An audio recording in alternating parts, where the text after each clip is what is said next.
राजा चंद्रवर्धन राज्य करता था। उस राजा के महल के ठीक सामने एक बहुत ही विशाल बरगद का पेड़ था जो पूरी तरह से सूख चुका था। इसीलिए राजा चाहता था कि वहां से उस पेड़ को हटाकर दूसरा पेड़ लगा दिया जाए। राजा ने सैनिकों से कहा, सैनिकों, महल के ठीक सामने जो वो सूखा बरगद का पेड़ है उसे आज ही कटवा कर हटा दो। जो आज्ञा महाराज। महाराज की आज्ञा मानकर एक सैनिक पेड़ काटने के लिए चल देता है और वहां जाकर वो कई घंटों तक पेड़ को काटते रहता है। जब पेड़ थोड़ा सा कट जाता है तो वो सैनिक थोड़ी देर आराम करने के लिए उसी पेड़ के नीचे बैठ जाता है।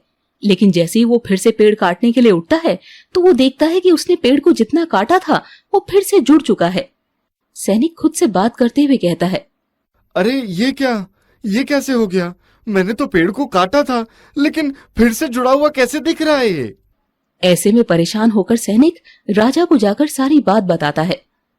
महाराज, मैंने उस पेड़ को थोड़ा काटा था लेकिन जब मैं थक गया तो थोड़ी देर आराम करने लगा और जब दोबारा उस पेड़ को काटने के लिए मैं गया तो कटा हुआ हिस्सा फिर से जुड़ चुका था। असंभव! तुम बकवास कर रहे हो, चले जाओ यहाँ से। यह तुम्हारे बस की बात नहीं है। मंत्री जी, आप किसी ताकतवर व्यक्ति को ले जाएं और उस पेड़ को कटवा दें। जैसी आपकी आज्ञा महाराज, मंत्री जी ने कहा। अब मंत्री जी एक हट्टे कट्टे पहलवान को उस पेड़ को कटवाने जाते हैं, लेकिन उस पहलवान के साथ भी वही होता है जो उस सैनिक के साथ हुआ था। ऐसे में परेशान होकर पहलवान और मंत्री महल वापस लौट आते हैं और राजा को सारी बात बताते हैं। तब राजा पूरे राज्य में घोषणा कर देने की बात कहता है। मंत्री जी, पूरे राज्य में इस बात की घोषणा कर दीजिए कि जो कोई भी इस पेड़ को काटकर यहाँ से हटा देगा उसे इनाम के तौर पर 1000 स्वर्ण मुद्राएं दी जाएंगी। राजा की आज्ञा अनुसार मंत्री जी ने ऐसा ही करवाया। पूरे राज्य में इस बात की घोषणा करवा दी। अब तो एक से बढ़कर एक ताकतवर और बुद्धिमान लोगों ने अपनी किस्मत आजमाने की शुरुआत कर दी। एक एक करके सब आते और उस पेड़ को काटने की कोशिश करते, लेकिन सफलता किसी के हाथ नहीं लगती। हर किसी के साथ वही होता कि कुछ देर तक पेड़ काटने के बाद जब वो थक जाता तो थोड़ा आराम करने के ख्याल से बैठ जाता, लेकिन इतने में वो पेड़ फिर से जुड़ जाता। लोग कई कई दिनों तक मेहनत करते, लेकिन वो पेड़ तो कटने का नाम ही नहीं लेता। उसी नगर में एक गरीब लकड़हारा चंदू रहता था। वो रोजाना अपनी पत्नी के साथ जंगल में लकड़ियां काटने जाता और उन लकड़ियों को बेचकर अपना घर चलाता। एक दिन राजा की घोषणा के बारे में उसे भी खबर मिली। चंदू अपनी पत्नी सीमा से बोला, सीमा, क्या तुम्हें पता है कि राजमहल के सामने एक सूखा हुआ बरगद का पेड़ है जिसे काटने पर 100 सोने की अशर्फियों का इनाम रखा गया है। अगर मैंने उस पेड़ को काट दिया तो हमारी गरीबी दूर हो जाएगी। हाँ, मैं भी आपको बताने वाली थी। मुझे भी उसके बारे में आज ही जानकारी मिली है, लेकिन कहते हैं कि वो उस पेड़ को कोई काट ही नहीं पा रहा। एक बार किस्मत आजमाने में क्या जाता है, हम पूरी मेहनत करेंगे, देखते हैं क्या होता है। हाँ, आप सही कह रहे हैं।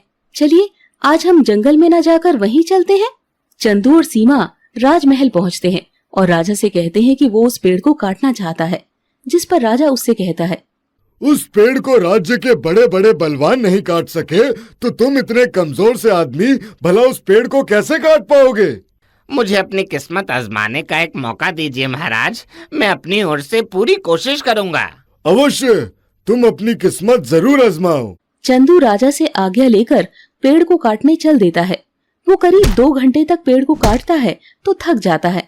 ऐसे में वो आराम करने के लिए वहीं पर बैठ जाता है, लेकिन फिर थोड़ी देर बाद जब वो वापस से पेड़ काटने जाता है तो देखता है कि पेड़ तो फिर से जुड़ गया।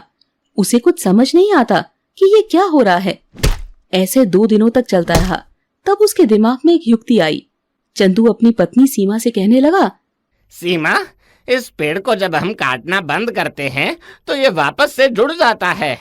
अब ऐसा करना कि जब मैं इसे काटते काटते थक जाऊं तो तुम इसे काटना शुरू कर देना, और जब मैं थोड़ी देर विश्राम कर लूंगा तो मैं इसे दोबारा काटना शुरू कर दूंगा, तब तक तुम विश्राम कर लेना। इस तरह हम इसे जुड़ने का मौका नहीं देंगे। आपने बिल्कुल सही कहा, हमें ऐसा ही करके देखना चाहिए। अब दोनों मिलकर ऐसा ही करते हैं, जिससे कुछ घंटों की मेहनत के बाद पेड़ पूरी तरह से कट जाता है। पेड़ कटते ही उसमें से एक अप्सरा प्रकट हो जाती है। भाग्य की देवी चंदू से कहती है, चंदू, आज तुम दोनों के मेहनत और समझदारी की वजह से मैं करीब 100 सालों बाद मुक्त हो पाई हूँ। मुक्त? ये आप क्या कह रही हैं देवी? मैंने आपको मुक्त किया? वो कैसे? आज से करीब 100 साल पहले इसी पेड़ के नीचे तपस्या में लीन एक साधु की तपस्या मेरी वजह से भंग हो गई थी, क्योंकि मैं मूर्खता में आकर उस साधु के पास जाकर जोर जोर से गाना गाने लगी और नृत्य करने लगी थी, जिससे क्रोधित होकर उन्होंने मुझे इसी पेड़ में समा जाने का श्राप दे दिया था। साधु ने कहा था, मूर्ख लड़की, आज तुम्हारी वजह से मेरी तपस्या भंग हुई है और मैं तुम्हें श्राप देता हूँ कि तुम अभी और इसी वक्त इस पेड़ में समा जाओगी। मुझे क्षमा कर दे साधु महाराज, मुझसे बहुत बड़ी भूल हो गई। मुझे इतनी बड़ी सजा ना दें। आज के बाद से मैं किसी को परेशान नहीं करूंगी। अब मैं अपना श्राप तो वापस नहीं ले सकता, लेकिन जिस दिन किसी ने इस पेड़ को बिना रुके काट दिया, उस दिन तुम इससे मुक्त हो जाओगी। इसी श्राप के कारण अप्सरा ने ही इस पेड़ को सुखा दिया था ताकि उसे कोई काट दे। ऐसे में राजा ने अपने नगर की खूबसूरती बनाए रखने के लिए इस सूखे हुए पेड़ को यहाँ से हटाने में ही भलाई समझी, लेकिन कोई इसे लगातार नहीं काट रहा था, जिसकी वजह से इसे काट पाना असंभव हो रहा था। लेकिन चंदू ने ये काम कर दिया, जिस वजह से अप्सरा उस श्राप से मुक्त हो गई। चंदू, मैं तुम्हें कुछ वरदान देना चाहती हूँ, मांगो, तुम मुझसे क्या मांगना चाहते हो? माता, मुझे ये वरदान दीजिए कि इस लकड़ी में से मैं जो कुछ भी बनाऊं वो जल्दी और बहुत खूबसूरत बने। तथास्तु। इसके बाद भाग्य की देवी वहां से चली जाती है। इधर राजा को जब पेड़ कटने की बात पता चलती है तो वो चंदू को महल में बुलाते हैं। राजा चंदू से कहते हैं, तुमने असंभव कार्य को संभव कर दिया है। मैं तुम्हें वादे के अनुसार 1000 स्वर्ण की अशर्फियां देता हूँ। महाराज, मैं चाहता हूँ कि आप मुझे ये सोने की अशर्फियां ना देकर वो कटा हुआ पेड़ दे दें। ठीक है, जैसा तुम चाहो, तुम उस पेड़ को ले जा सकते हो। धन्यवाद महाराज। चंदू उस लकड़ी को लेकर अपने घर आ जाता है और उससे एक बेहद खूबसूरत सा सिंहासन बनाता है और उसे लेकर वो बाजार में बेचने जाता है। इस सिंहासन की खूबसूरती इतनी आकर्षक थी कि हर कोई देखता रह जाता है और काफी महंगे दाम देने को तैयार हो जाता है। लेकिन जल्द ही इसकी खबर राजा को लगती है तो वो चंदू को सिंहासन लेकर अपने महल में बुलवाते हैं। उस सिंहासन की खूबसूरती देख रानी आश्चर्यचकित रह जाती है और तब राजा से कहती है, महाराज, मुंह मांगी रकम देकर ये सिंहासन खरीद लीजिए। ये हर हाल में आपके पास ही होना चाहिए। राजमहल के सिवा ये सिंहासन कहीं और सुशोभित नहीं हो सकता। रानी की बात मानकर राजा उसे 2000 सोने की अशर्फियां देकर उस सिंहासन को खरीद लेता है और इसके साथ ही चंदू को अपने महल में ही मुख्य कारीगर के तौर पर नौकरी भी दे देता है।